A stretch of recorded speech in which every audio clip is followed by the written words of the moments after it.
El doctor Fernando Lanas es médico cardiólogo, Master of Science en Epidemiología Clínica de la Universidad de Pensilvania, tiene un doctorado en Investigación Biomédica en la Universidad Autónoma de Barcelona, profesor titular de la Universidad de la Frontera y vicepresidente de la Sociedad Interamericana de Cardiología. Muchísimas gracias, doctor.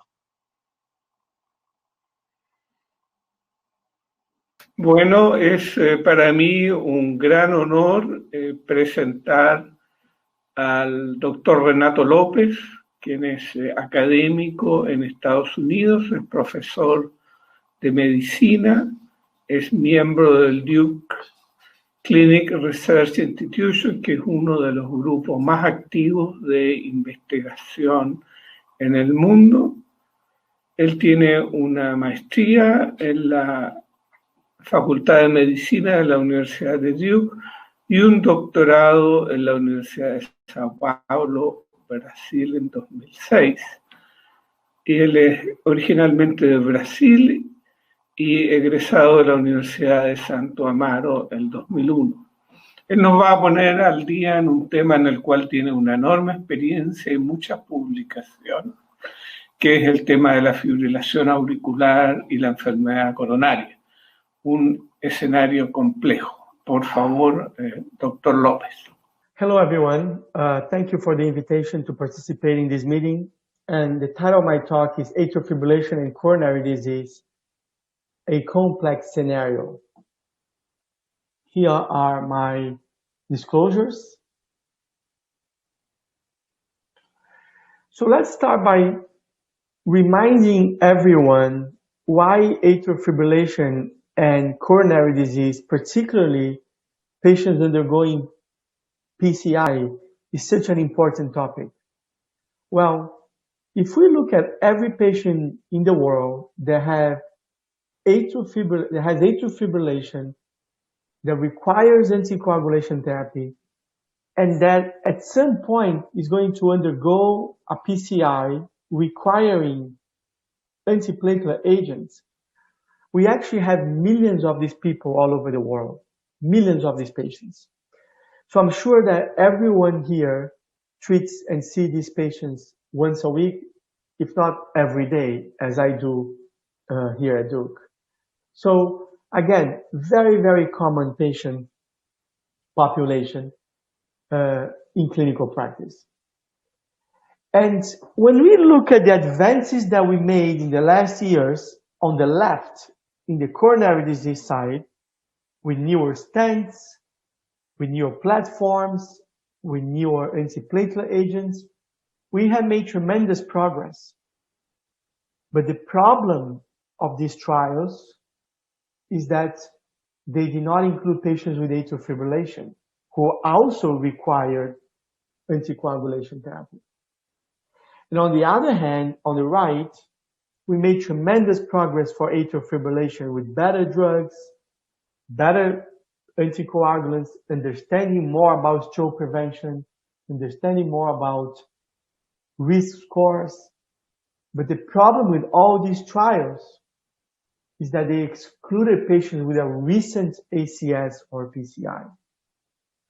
So this gives us a gap of patients with a recent ACS and PCI and AFib who were never studied.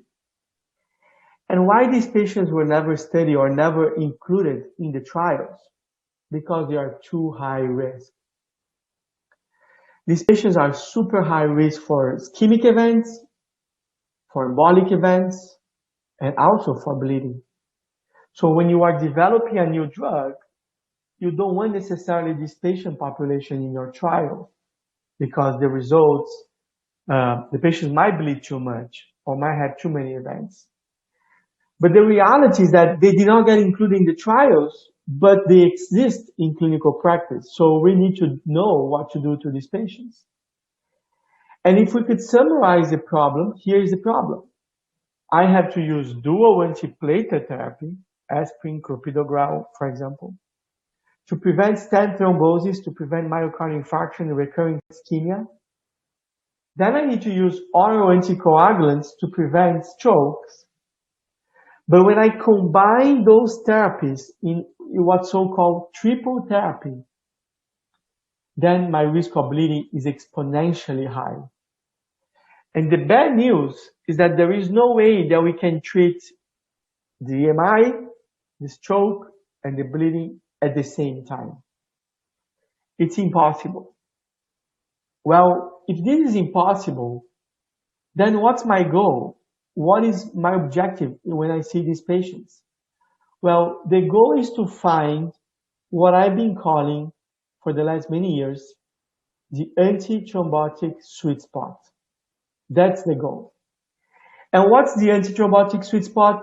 Is to find a combination of drugs that is going to give me the greatest reduction in ischemic events at a minimal cost of bleeding, which is never going to be zero.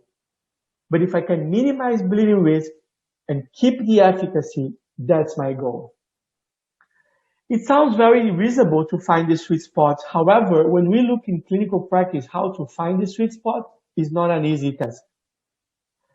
If we look at all the combinations and permutations that we have for this patient population, take into account all the antiplatelet agents, different doses, all the anticoagulants, different doses, the different durations of treatment, the different types of stents.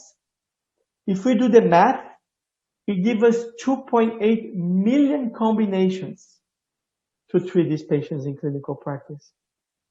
How is that even possible to have 2.8 million ways to treat patients? It's impossible for any guidelines to recommend or to contemplate those 2.8 million ways based on evidence. And that's the dangers, because now the guidelines started to do recommendations based on people's opinion instead of evidence or high quality evidence. Well, how can we fix that? How can we change guidelines with data, with evidence, with high quality evidence instead of just people's opinion? By doing the trials, by creating the evidence, by creating high quality evidence to randomized trials. And that's exactly what we did with these 4 trials illustrated here. We can appreciate that the 4 trials are not the same. These trials, they tested different drugs, different doses, they have different designs, they have different inclusion criteria, and they have different durations of treatment. And the one thing that they have in common is that they all look at the same comparator, which was warfarin or vitamin K antagonist, clopidogrel or P2Y12 inhibitors, and aspirin. But it's important to understand the difference in the designs so you can put the results into perspective and understand the strength and the limitations of each study. So if we look at Pioneer tested 2 regimens of rivaroxaban, 50 milligrams or 2.5 twice daily, with regimens that have less antithrombotic agents, such as no aspirin or very low dose rivaroxaban, and show that those regimens were clearly better for bleeding, but we just don't know if those regimens work for ischemic events. The redual PCI tested 2 doses of dabigatran that we know are effective for stroke prevention in regimens without aspirin versus triple therapy with aspirin, clopidogrel, and warfarin. And also showed that the dabigatran groups are much better for bleeding. However, we don't know if being better for bleeding in this case was because dabigatran was used or because aspirin was stopped. We just don't know that because the design of the trial does not allow us to know that. The Entrust trial also compared double therapy, edoxaban plus a P2Y12 inhibitor without aspirin versus triple therapy, warfarin, aspirin, and clopidogrel. And also showed that edoxaban is a reasonable option compared to the warfarin treatment group. But the same way, we don't know if we see less bleeding with edoxaban because edoxaban was used or because aspirin was avoided. So very important themes that when we look at these 3 trials, it seems that we need to know more than just the NOAC. We need to know about the NOAC, but we also need to know, is it safe to drop aspirin? But I have 2 questions, and every trial only answer 1 question. But if you design a 2x2 factorial design, if you design a trial that you randomize patients twice, then you can answer 2 questions. And that's exactly what we did in the Augustus trial. So first is a much larger study, almost 5,000 patients. Second, everybody has a recommendation for P2Y12 inhibitor, so that's the background therapy. A P2Y12 inhibitor was the background therapy. Everybody gets a P2Y12 inhibitor. And then we randomize first to apixaban or warfarin. And please note that we use 5 milligrams of apixaban because that's the dose that we already know it works for stroke prevention in atrial fibrillation. Remember, I need to be safer, but by preserving the efficacy. I cannot just lower the dose to be safer because this might have a big cost of increasing stroke, and that's not what we want. So we randomize to apixaban or warfarin, and then we randomize in a double-blind fashion to aspirin or placebo, aspirin or placebo. So this will give us 2 independent answers about the apixaban versus warfarin and about the aspirin versus placebo. So by doing that, I'm comparing triple versus triple, double versus double, and not doing a unfair comparison because every time I compare 3 versus 2, it's not a very fair comparison. So when you look at the results, apixaban reduced bleeding by 31% compared to warfarin. And then everybody asks, but is this with aspirin or without aspirin? It doesn't matter. This relative risk reduction of 31%, it happened in patients taking aspirin, but also in patients not taking aspirin. So very important finding because that's the truly independent safety of apixaban compared to warfarin. 31% reduction. Importantly, Augustus is the only trial who look at the whole spectrum of coronary disease. Patients with ACS medically managed, who were not included in the other trials, we did include here. ACS treated with a PCI and elective PCI. So the whole spectrum of coronary disease was represented in the Augustus trial. And we showed that apixaban was safer across the board, safer than warfarin in all spectrum of coronary disease, as you can appreciate in this slide. When we move now to the aspirin question, we can appreciate now that the aspirin group increased bleeding by 89%, had an increased bleeding by 89%, irrespective of what anticoagulant was used. Because that's the beauty of the 2x2 factorial design. If we flip these curves around and say how much bleeding I saved by avoiding aspirin, this gives us 47% reduction in bleeding.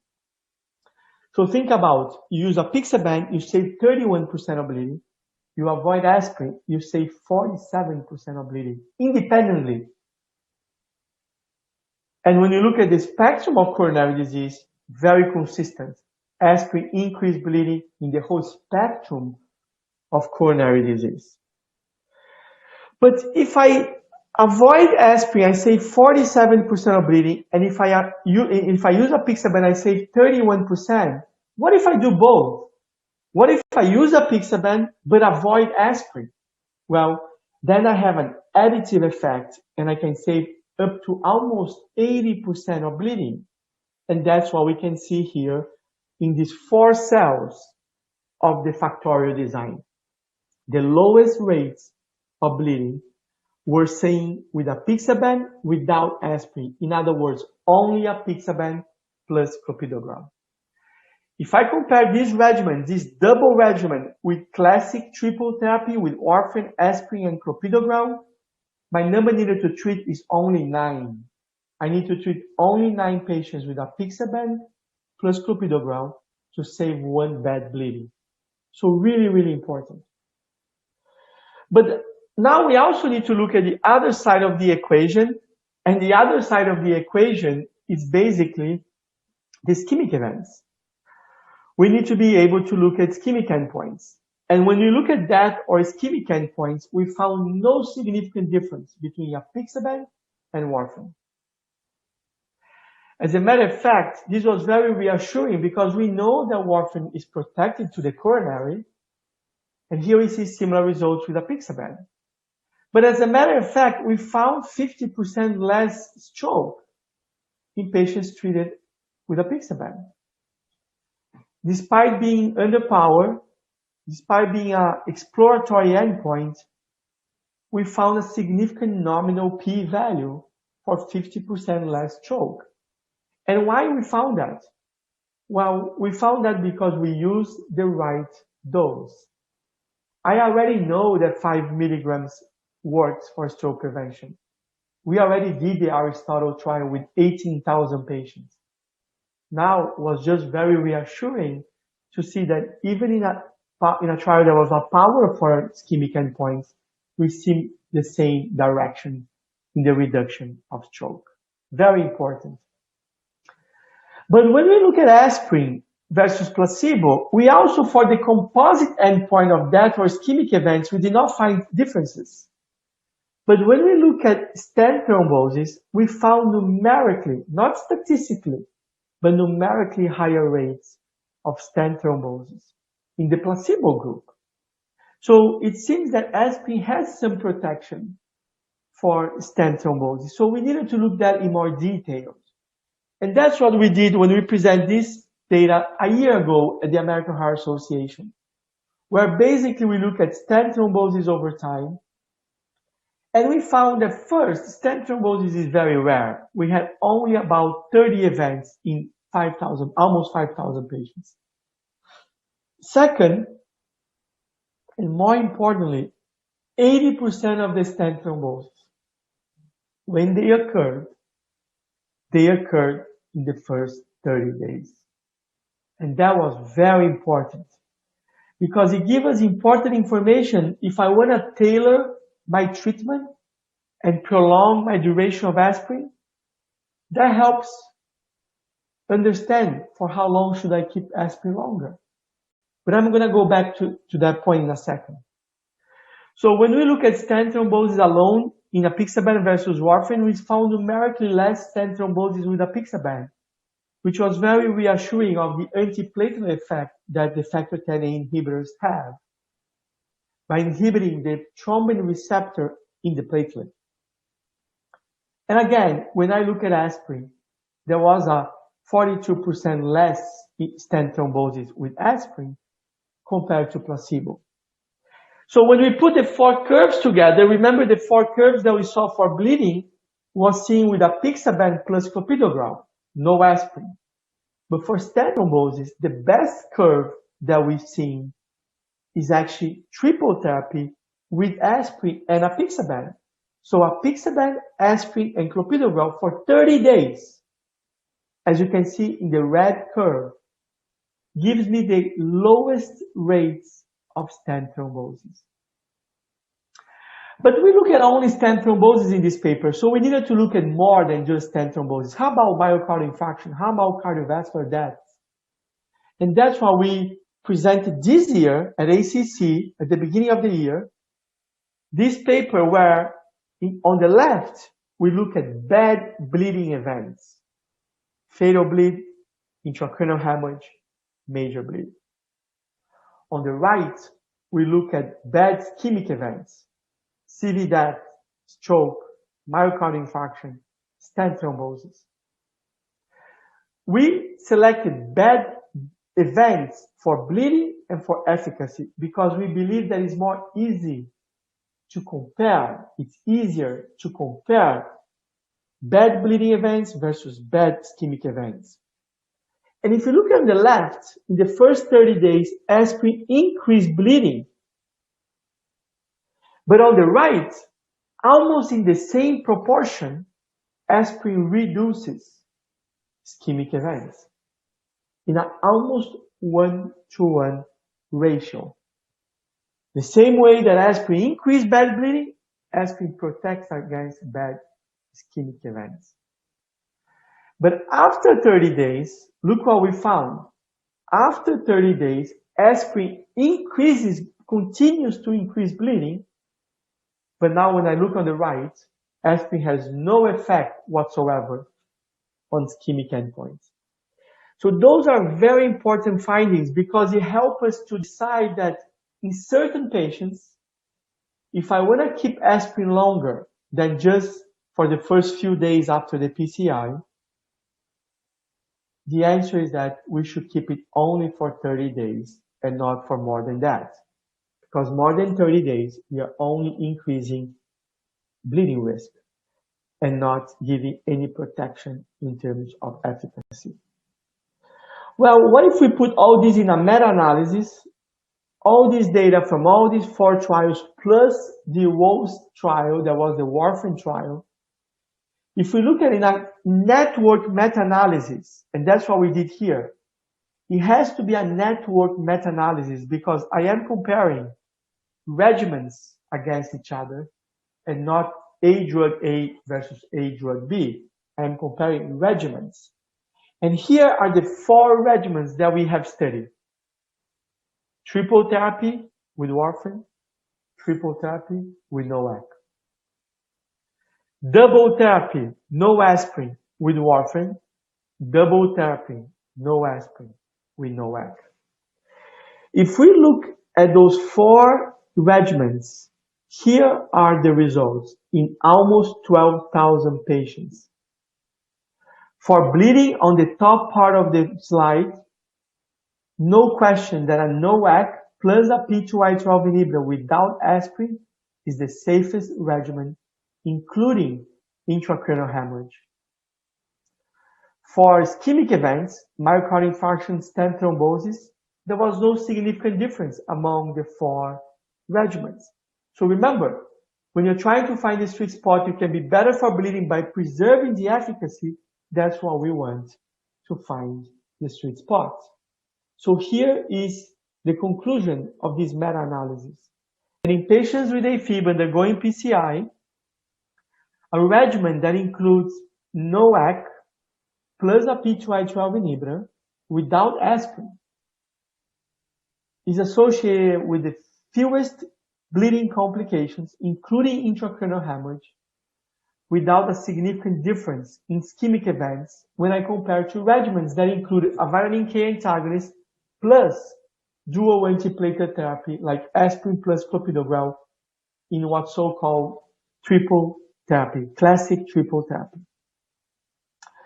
So what's the present/future? Well, we now finally know that if a patient presents with AFib and a recent ACS or PCI, the default should be the NOAC on the appropriate dose for stroke prevention, plus a P2Y12 inhibitor without aspirin by the time of hospital discharge. So it's okay to use aspirin in hospital. It's okay to use heparin. It's okay to use 2B3A inhibitors, all for the acute treatment of the ACS. But by the time patients are stable, by the time patients are ready to go home, I can stop aspirin for most patients as my default. And we also learned that the classic triple therapy with aspirin, clopidogrel, and warfarin should generally be avoided. It's okay to use warfarin in some cases, but then stop aspirin. We should generally avoid triple therapy with warfarin, aspirin, and clopidogrel. We also learned that if the risk of stent thrombosis and other ischemic events is very high, and the bleeding risk is acceptable, is not very high, we learned from Augustus that maybe keeping aspirin for 30 days sounds reasonable because you're going to have some gain in efficacy, and if your bleeding risk is not very high, you might not gain too much in bleeding, and it's probably okay to keep aspirin a little bit longer. Now we start to see more consistency in the guidelines because now we have data. Now guidelines can rely on data to make their recommendations instead of people's opinion. So now we're going to see more and more guidelines agreeing with each other and more level of evidence A on the guidelines. The duration is continues to be very important. The duration of treatment is very important. And we tested 4 options here. I told you that there are 2.8 million different combinations. The best way to look at other options, the best way to look at different combinations is to do another trial or other trials. That's the best way to find if other possible option works or not. Here's the antithrombotic sweet spot. That's our goal in this field. We need to be able to find the antithrombotic sweet spot. And what does that mean? It means look at every patient characteristics, then look at every PCI procedure characteristics, and based on that, choose the right drugs at the right doses that is going to be given for the right duration that can give me the greatest reduction in ischemic events at a minimal cost of bleeding. Remember, if we can minimize the bleeding risk while I preserve the efficacy on the ischemic endpoints, then I found the sweet spot, which will give us the greatest net clinical benefit to our patients in clinical practice. Thank you very much for your attention. Muchas gracias, doctor López. Ha sido una excelente presentación y nos ha dado luces y tranquilidad en el sentido que los ensayos clínicos, una vez más, nos han permitido tener guías clínicas más consistentes para el manejo de estos pacientes tan complejos. Desafortunadamente, por razones de tiempo, no tenemos la oportunidad de plantear más preguntas. Quienes los deseen pueden revisitar esta presentación del doctor López y buscar información en la bibliografía que él señala. Y con esto pasamos a un periodo de visitas a los stands y les agradezco su asistencia a esta sesión. Muy buenas tardes.